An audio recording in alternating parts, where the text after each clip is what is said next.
tracking. The strike by FTII students against the appointment of Gajendra Chauhan as chairman has entered its second month today. Agitating students now who have claimed that Chauhan is not fit enough to lead the country's premier filmmaking institution are planning to take their battle to the court, saying that Chauhan has only got the job because he is a BJP member.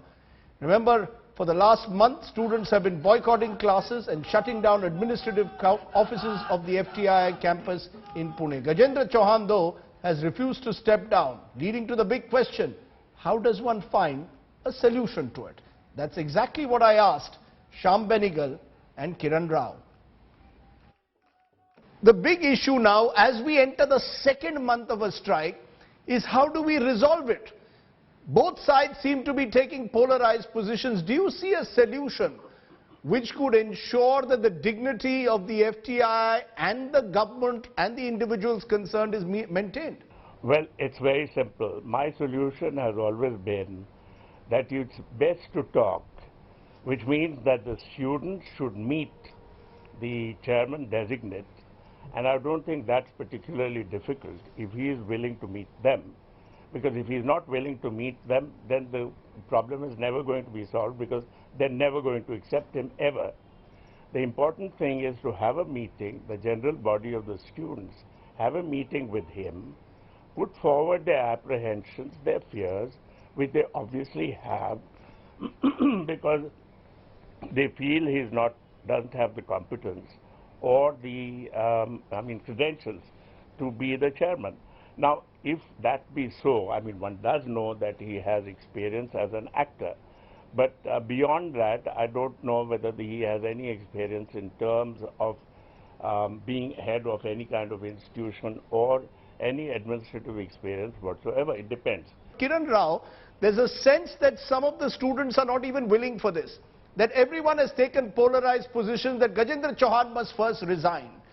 Can students be allowed to dictate who should be the chairperson of FTII?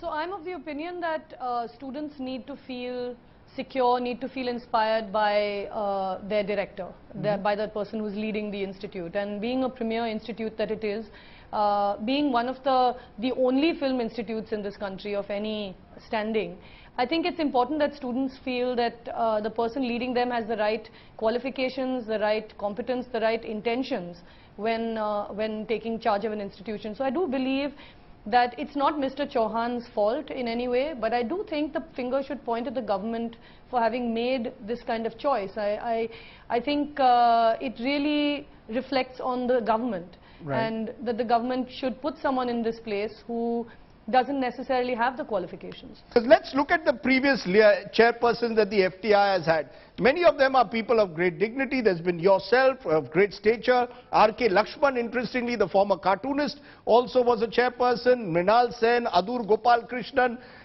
U.R. Anantamurthy, Mahesh Bhatt, Girish Karnad, Saeed Mirza, Vinod Khanna. Now, most of them have a very distinguished career in cinema or in the creative arts. Is that an essential prerequisite, you believe, to be chairperson of FTII, or is being a good administrator the most important thing?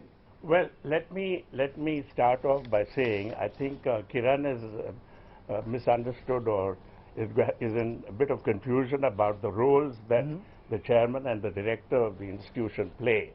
Because the chairman, in fact, has very little to do with the institution in terms of his presence there. Because the chairman is there, he has to preside over about 6 to 8 meetings. 2 of them happen to be for the society itself that runs the institution. On behalf, the government nominates him to be a chairman to do that.